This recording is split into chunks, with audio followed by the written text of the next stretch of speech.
Summer heat ను cool shades తో beat చేయండి. Mr. Opticals Mr. Cool offer. Up to 75% off in summer glasses. నమస్తే. బంగారం కొనాలని ఆశగా ఎదురు చూసేవాళ్ళు, ముఖ్యంగా ధర తగ్గితే కొందామని ఎదురు చూసే వాళ్ళకి ఇదొక గుడ్ న్యూస్. ఎందుకంటే ప్రస్తుతం ఇవాళ వచ్చినటువంటి ధరలను ఒకసారి పరిశీలిస్తే బంగారం 10 గ్రాముల ధర దాదాపుగా 4,000 రూపాయల వరకు తగ్గింది. ఇప్పుడు ప్రస్తుతం 10 గ్రాముల 24 క్యారెట్ల ధర దాదాపు 1,52,000 వరకు చేరుకుంది. సో రాబోయే రోజులు ఇంకా కూడా బంగారం ధర తగ్గే అవకాశం ఉందా? ఇప్పుడు బంగారాన్ని కొనుగోలు చేయాలన్న వారికి, బంగారంలో పెట్టుబడి పెట్టాలనుకున్న వారికి ఇది సరైన సమయమా కాదా? ఎస్, మనతో పాటు ఆన్లైన్లో ఉన్నారు బిజినెస్ అనలిస్ట్ నాగేంద్ర సాయి గారు. నమస్తే నాగేంద్ర సాయి గారు. నమస్కారం అండి. సో గోల్డ్ ప్రైస్ 10 గ్రాముల మీద 4,000 రూపాయలు తగ్గింది. అలాగే కేజీ వెండి కూడా దాదాపుగా 17,000 రూపాయల వరకు తగ్గినట్టుగా సమాచారం అందుతుంది. ఏమంటారు, నిజంగా ఇది రైట్ టైం అనుకోవచ్చా కొనుక్కోవాలనుకున్న వాళ్ళందరికీ? సో వాస్తవానికి బంగారం ధరల్లో ఈ రోజు అంటే ఇంత పతనం రావడానికి, నిన్న ఇవాళ పతనం రావడానికి యుఎస్ నుంచి వచ్చిన ఒక మేజర్ న్యూస్ దీనికి ప్రధానమైన కారణం అండి. యుఎస్ లో ఏంటంటే అక్కడ జాబ్ రోల్స్ డేటా పాజిటివ్ గా వచ్చిందంటే యుఎస్ లో కొత్తగా ఉద్యోగాల్లో చేరిన వాళ్ళ సంఖ్య బాగా ఉంది మామూలుగా అనుకున్న దానికంటే. దీనివల్ల పరోక్షంగా ఏమవుతుందంటే ఇన్ఫ్లేషన్ ఇప్పటికే పీక్ లో అక్కడ ఉన్నప్పటికీ కూడా యుఎస్ లో ఫెడరల్ రిజర్వ్ ఎలా అయితే మన రిజర్వ్ బ్యాంక్ ఆఫ్ ఇండియా ఉంటుందో అక్కడ యుఎస్ ఫెడరల్ రిజర్వ్ అంటాము. ఆ యుఎస్ ఫెడరల్ రిజర్వ్ వడ్డీ రేట్లు తగ్గించడానికి దాదాపుగా ఇక మార్గం లేదు ప్రస్తుతానికి అన్నట్టుగా సంకేతం ఉంది. దీనివల్ల ఏమవుతుందంటే గోల్డ్ లాంటి అసెట్ క్లాసెస్ నుంచి డబ్బులు ఉపసంహరించుకుంటారు. ఎందుకంటే పీక్ స్థాయిల దగ్గర మనకి బాండ్ అంటే యుఎస్ లో బాండ్స్ అంటాం, 10 ఇయర్ బాండ్స్ కానీ 5 ఇయర్ బాండ్స్ కానీ అవి వాటి ధరలు వాటి వడ్డీ రేట్లు బాగా పెరుగుతాయి. సో యుఎస్ లో ఎప్పుడైతే bond rates 5 year bond yields కానివ్వండి, 10 ఇయర్ బాండ్ ఈల్డ్స్ కానీ బాగా పెరుగుతాయో అటువంటి సమయంలో గోల్డ్ అండ్ సిల్వర్ ధరలు బాగా తగ్గుతాయండి. ఈసారి కూడా అలాంటి సినారియోని మనం చూసాం. సో అందువల్ల ఇంటర్నేషనల్ మార్కెట్ లో మనం చూస్తే ఔన్స్ బంగారం ధర దాదాపుగా $4,350 దగ్గర ట్రేడ్ అవుతుంది. అలాగే సిల్వర్ దాదాపుగా $68 దగ్గర మనం ట్రేడ్ కావడం చూస్తున్నాం. అంటే పీక్ నుంచి మనం చూస్తే ఈ అంటే ఒక్కసారి మనం 6 నెలల కొద్దిగా ముందుకు వెళ్తాం. ఎగ్జాక్ట్ గా మనకి జనవరి 29వ తారీఖున దాదాపుగా బంగారం 2,04,000 దాదాపు 2,04,000 రూపాయలు ఉంది. సో అక్కడి నుంచి దాదాపుగా మనకి 45 నుంచి 50,000 దాకా తగ్గడం చూస్తున్నాం 10 గ్రాముల బంగారం ధర. అదే సిల్వర్ విషయానికి వచ్చినట్టయితే కేజీ సిల్వర్ ధర మనకు 29 జనవరి రోజున 4,60,000 రూపాయలు ఉండేది. సో అక్కడి నుంచి కూడా మనం చూస్తే దాదాపు 2,50,000కి దిగి రావడం చూసాం. అంటే అక్కడ కూడా 2,10,000 రూపాయల దాకా తగ్గింది. అంటే పీక్ నుంచి సిల్వర్ ధర దాదాపుగా 40% పైగా తగ్గింది. సో అప్పట్లో చాలా సందర్భాలు చెప్పాం ఈ లెవెల్స్ దగ్గర సిల్వర్ కొనుక్కోవడం అంత రిస్కీ అవుతుంది అని చెప్పి. సో ఈ ధరలు ఈ రోజు పడడానికి కారణం ఇదే. సో మరికొద్ది కాలం పాటు ఈ గోల్డ్ అండ్ సిల్వర్ ధరలలో అనిశ్చితి అయితే కొనసాగుతుంది. ఎందుకంటే నిజంగా బాగా ఎంతవరకు పడుతుందని మీరు అడిగిన క్వశ్చన్. సో క్వశ్చన్ ఈజీయే కానీ ఆన్సర్ మాత్రం చాలా కష్టం ఉంది. ఎందుకంటే దీనికి ఫ్యాక్టర్స్ చాలా గ్లోబల్ ఫ్యాక్టర్స్ ఉన్నాయి. ఇమీడియట్ గా ధరలు పడతాయా పెరుగుతాయని చెప్పడానికి చూస్తే బట్ ఓవరాల్ అయితే గోల్డ్ అండ్ సిల్వర్ రేట్స్ ఇక్కడ నుంచి కూడా కొద్దిగా తగ్గే అవకాశాలు చాలా పటిష్టంగా ఉన్నాయండి. Right sir. ఇప్పుడు సిల్వర్ కూడా 17,000 రూపాయలు తగ్గింది కాబట్టి సిల్వర్ పరిస్థితి కూడా అలాగే ఉంటుందా? ఎంతవరకు ఇంకా తగ్గుతుందో కూడా తెలియని పరిస్థితి అనుకోవచ్చా? ఒక రకంగా సిల్వర్ ని కొద్దిగా ప్రిడిక్ట్ చేయొచ్చండి. ఎందుకంటే గోల్డ్ కి ఏంటంటే హెడ్జింగ్ మెకానిజం కింద గోల్డ్ ఒక ఇన్వెస్ట్మెంట్ గా చూస్తారు. కాకపోతే సిల్వర్ విషయానికి వచ్చినట్టయితే సిల్వర్ కి మనకి ఇండస్ట్రియల్ డిమాండ్ బాగా పెరుగుతుంది. ఇండస్ట్రీ అవసరాల కోసం సిల్వర్ ని బాగా వినియోగిస్తారు. యాక్చువల్ గా అయితే ఈ $68 పైన 65 నుంచి $70 వరకు ఔన్స్ సిల్వర్ అనేది ఒక మంచి ఇన్వెస్ట్మెంట్ ఆపర్చునిటీ అవుతుందండి.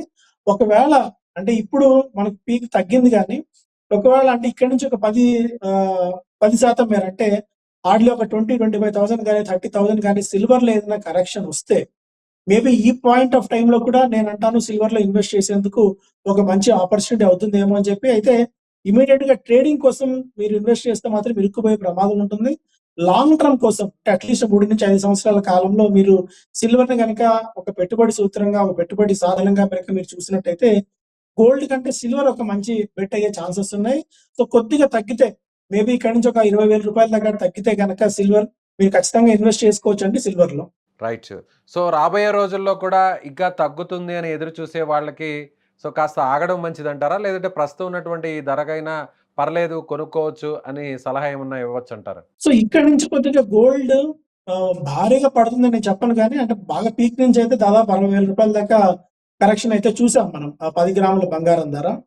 సో, ఇక్కడి నుంచి మాక్సిమం టు మాక్సిమం ఎంతవరకు రావచ్చు అని మనం చూస్తే మేబీ రూ. 1,40,000 దాకా ఆర్ ఎల్స్ 1,42,000 దాకా వచ్చే ఛాన్సెస్ ఉన్నాయండి 10 గ్రాముల బంగారం ధర. అంటే ఇప్పుడు దాదాపుగా మార్కెట్‌లో 1,53,00,000-1,55,000 దాకా అయితే ఉంది బంగారం ధర. సో, ఇక్కడి నుంచి ఒకవేళ తగ్గినా కూడా హార్డ్‌లీ ఒక రూ. 10,000 దాకా తగ్గవచ్చండి. మేబీ అంతకు మించి తగ్గే అవకాశాలు బంగారంలో ఉంటాయనైతే నేను అనుకోవట్లేదు. ఒకవేళ మీరు గోల్డ్‌లో గనుక ఇన్వెస్ట్ చేయాలి అనుకుంటే ఇన్వెస్ట్‌మెంట్ పరంగా ఆలోచించినట్టయితే గోల్డ్‌లో ఇన్వెస్ట్ చేసేందుకు ఇది మంచి రైట్ టైమ్ అవుతుంది. మెల్లిమెల్లిగా మీరొక 100 గ్రాములు కొనుగోలు చేయాలి అంటే మేబీ ఒక 25 గ్రాములు ఈరోజు, మీరు కొద్దిగా తగ్గిన తర్వాత అలా ఇక్కడి నుంచి స్టాగర్డ్ మేనర్‌లో మీరు బంగారంలో కొనుగోళ్లు మొదలుపెడుతూ రావచ్చండి. సో, ఇదొక మంచి ఆపర్చునిటీ అయ్యేట్టు కనిపిస్తుంది. గోల్డ్ అండ్ సిల్వర్‌లో ఒక రకంగా గోల్డ్‌తో పోలిస్తే సిల్వర్ ఒక మంచి ఆపర్చునిటీ అవుతుంది. లేదు మాకు గోల్డ్‌లోనే ఇన్వెస్ట్ చేయాలి, సిల్వర్ మీద మాకంత ఆసక్తి లేదు అనుకున్నప్పుడు మెల్లిమెల్లిగా గోల్డ్‌లో కూడా మీరు ఇన్వెస్ట్ చేసుకోవడం మొదలు పెట్టుకోవచ్చండి. సో, ఎన్ని రోజుల పాటు ఇలా తగ్గిన ధరలు కొనసాగే అవకాశం ఉంది? తర్వాత ఎప్పటి నుంచి, ఎంత కాలం తర్వాత నుంచి ధరలు పెరిగే అవకాశం ఉందండి? వాస్తవానికి బంగారం, వెండి ధరలు ఇంకా భారీగా పతనం అయ్యుండాలండి. కాకపోతే ఏంటంటే మనకు రూపాయి ధర అనూహ్యంగా మనకు రూ. 90, రూ. 96, రూ. 97 దాకా వెళ్ళిపోవడం వల్ల వెన్ కంపేర్డ్ టు ది డాలర్‌లో ఈ ధరలలో మనకు కనిపిస్తున్నాయి. ఒకవేళ నిజంగా గనక మన రూపాయి గనక పతనం అవ్వకుండా ఉంటే మేబీ ఆ రూ. 85 దగ్గర 87 లెవెల్స్ దగ్గర ఉంటే సిల్వర్ ఈ పాటికే 2,00,000 స్థాయికి వచ్చేసేది. బంగారం కూడా 1,25,000 కంటే ఇంకా దిగువన ఉండేది. మనకేంటంటే అటు ఇంటర్నేషనల్ మార్కెట్స్‌లో రకరకాల ఫ్యాక్టర్స్ వల్ల రూపాయి క్రమంగా పతనం అవుతూ వస్తుంది. సో, ఎంతకాలం పాటు ఈ ధరలు తగ్గవచ్చు అంటే, ఈ ప్రశ్నకు మనం చెప్పడం సమాధానం కష్టం అవుతుంది. ఎందుకంటే, ఈ యూఎస్ అండ్ ఇరాన్ వార్ ఎంతకాలం పాటు కొనసాగుతుందన్నది మనం చెప్పడం కష్టం. వాస్తవానికి ఎప్పుడైతే యూఎస్ అండ్ ఇరాన్ మధ్య వార్ మొదలైందో అప్పటి నుంచి బంగారం ధరలు దాదాపుగా 16% మేర తగ్గాయి. సో, మేబీ ఇరు దేశాల మధ్య ఒక సయోధ్య కుదురుతుంది అని అనుకుంటున్నప్పటికీ కూడా అది ఇప్పట్లో అవుతుందని అనుకోవట్లేదు మనం. సో, మేబీ మరికొద్ది కాలం పాటు ఈ గోల్డ్ అండ్ సిల్వర్ ధరలు ఇలాగే ఉండే ఛాన్సెస్ అయితే ఉన్నాయి. బట్ ఈ అనిశ్చితి ఎప్పుడైతే ఉంటుందో, అంటే ఇన్‌ఫ్లేషన్ యూఎస్‌లో పెరుగుతోంది. మన దగ్గర కూడా ఇన్‌ఫ్లేషన్ పెరుగుతోంది. సో, ఇలాంటి టైమ్స్ ఏంటంటే ఈ రోజుకి ఈ రోజు కాకపోయినా మార్కెట్ ఇలాంటి పరిస్థితిలో ఉన్నప్పుడు ప్రపంచ వ్యాప్తంగా ఉన్న ఎకానమీస్ అన్ని కూడా కొద్దిగా నీరసంగా ఉన్నప్పుడు గోల్డ్ అండ్ సిల్వర్ మంచి బెట్స్ అవుతాయి. గోల్డ్‌లో ఖచ్చితంగా మీ ఇన్వెస్ట్‌మెంట్స్ పెట్టుకోండి. మీరు ఒక రూ. 100 ఇన్వెస్ట్ చేస్తూ ఉంటే కనీసం రూ. 10-15 ఆర్ రూ. 20 వరకు కూడా కొద్దిగా రిస్క్ తీసుకొని మీరు గోల్డ్‌లో ఇన్వెస్ట్ చేసుకోవచ్చు. అయితే గోల్డ్‌లో ఇన్వెస్ట్‌మెంట్ అంటే ఫిజికల్ జ్యువెలరీ కాకుండా గోల్డ్ బిస్కెట్స్ ఆర్ కాయిన్స్ కాకుండా ఈటీఎఫ్స్ రూపంలో, ఎక్స్‌చేంజ్ ట్రేడెడ్ ఫండ్స్ రూపంలో గనుక మీరు ఇన్వెస్ట్ చేసినట్టయితే అటు గోల్డ్‌లో గానీ, సిల్వర్‌లో కానీ ఒక మంచి రిటర్న్స్ తీసుకునే అవకాశం ఉంటుంది. కానీ ఫిజికల్ గోల్డ్ కానీ, జ్యువెలరీ గానీ, మీరు కాయిన్స్ గానీ కొనుక్కున్నట్టయితే మీకు అంత ప్రయోజనం ఉండకపోవచ్చు. సో, ఇన్వెస్ట్‌మెంట్ చేయాలనుకున్న వాళ్ళు జ్యువెలరీ జోలికెళ్ళకండి. ఈటీఎఫ్స్ రూపంలో మీరు ఇన్వెస్ట్‌మెంట్ చేసుకుంటే మీకు మంచి లాభాలొచ్చే అవకాశాలున్నాయండి. మీరన్నట్టుగా బిజినెస్ సెక్టార్‌లో ఉన్నవాళ్ళు, ఇన్వెస్ట్ చేసే దాని గురించి ఆలోచించే వాళ్ళు మీరన్నట్టుగా ఈ విధంగా ఫండింగ్ చేయొచ్చు, ఇన్వెస్ట్ చేయొచ్చు. కానీ సాధారణంగా ఉన్నటువంటి ప్రజలు, మహిళలు ముఖ్యంగా కొంతమంది గోల్డ్‌ని వాళ్ళు ఫ్యూచర్ ఇన్వెస్ట్‌మెంట్‌గా భావించి పెద్ద ఎత్తున ఆర్నమెంట్స్‌ని కూడా అది చిన్న స్థాయి నుంచి, చిన్న కుటుంబం నుంచి పేద, మధ్యతరగతి, సంపన్న వర్గాల్లో ఉన్న తేడా లేకుండా సేఫ్టీ కోసం అందరూ కూడా ఒక ఇన్వెస్ట్‌మెంట్ పర్పస్‌గా గోల్డ్‌ని కొంటుంటారు. అలాంటి వాళ్ళకి కూడా ఇది కూడా ఒక రైట్ టైమ్ అనుకోవచ్చా కాస్తో కూస్తో? ఖచ్చితంగా అండి. ఎందుకంటే ఇప్పుడు ప్రపంచవ్యాప్తంగా ఏ ఆర్థిక వ్యవస్థ తీసుకున్నా కూడా అంత గొప్పగా ఏం కనిపించట్లేదు. యూఎస్ కూడా అంతంత మాత్రంగా ఉంది. ఎప్పుడైతే ఇరాన్‌తో వార్ మొదలుపెట్టుకున్నారో అప్పటి నుంచి యూఎస్ ఆర్థిక వ్యవస్థ కూడా తీవ్రంగా దెబ్బతినింది. అండ్ అక్కడ ఇన్‌ఫ్లేషన్ గణనీయంగా పెరిగింది. అటు గల్ఫ్ దేశాల్లో కూడా ఆర్థిక వ్యవస్థ అంత గొప్పగా లేదు. యూరోపియన్ యూనియన్ దేశాల్లో కూడా ఆర్థిక వ్యవస్థ అంత పటిష్టంగా లేదు.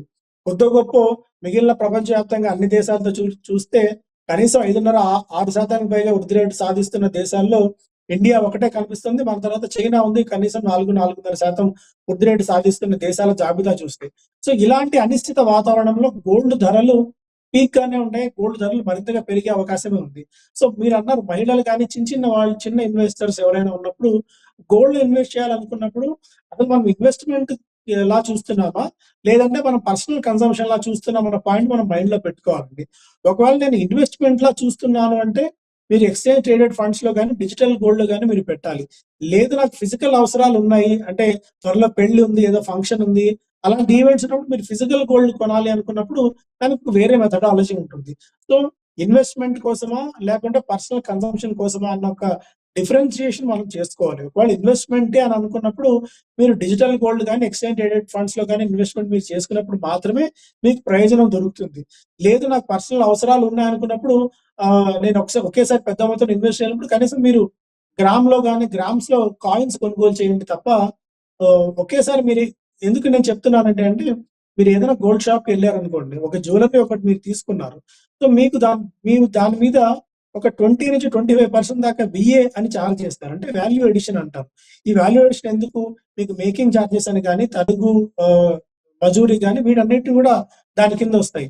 ఇలాంటప్పుడు ఏమవుతుందంటే, మీరు రూ. 100 పెట్టుబడి పెట్టి రూ. 100 గోల్డ్ ధర ఉంది. రూ. 25 ఇవన్నీ కూడా ఖర్చయ్యాయి. అంటే రూ. 125 మీరు ఇన్వెస్ట్‌మెంట్ కాస్ట్ మీ దగ్గర ల్యాండింగ్ కాస్ట్ అవుతుంది. ఒకవేళ గోల్డ్ రూ. 125 పైన ఎప్పుడు పెరుగుతుందో అప్పుడు మాత్రమే మీకు ప్రయోజనం ఉంటుంది. మళ్ళీ మీరు ఎప్పుడైనా గోల్డ్ మీరు అమ్మాలని చూసినప్పుడో, లేదంటే దాన్ని కరిగించి వేరే మీరు చేయాలని చూసినప్పుడు మళ్ళీ దానికి తరుగు కానీ, లేకుంటే దానికోసం మళ్ళీ వీఏ కింద డిడక్ట్ చేస్తారు. సో, అందువల్ల ఏంటంటే మీకు రూ. 100 తీసుకున్న గోల్డ్ రూ. 135 పైన వెళ్ళినప్పుడు మాత్రమే మీకు దాని నుంచి అట్‌లీస్ట్ ఎంతో కొంత ప్రయోజనం ఉంటుంది. సో, అందువల్ల గోల్డ్‌ని ఇన్వెస్ట్‌మెంట్‌గా చూస్తున్నామా? లేదంటే మన పర్సనల్ అవసరాల కోసం చూస్తున్నామని ఒక క్లారిటీ మీరు తెచ్చుకున్న తర్వాత మాత్రమే గోల్డ్‌లో మీరు ఇన్వెస్ట్ చేయాలని చెప్తానండి. Right sir. Thank you sir. Thank you so much.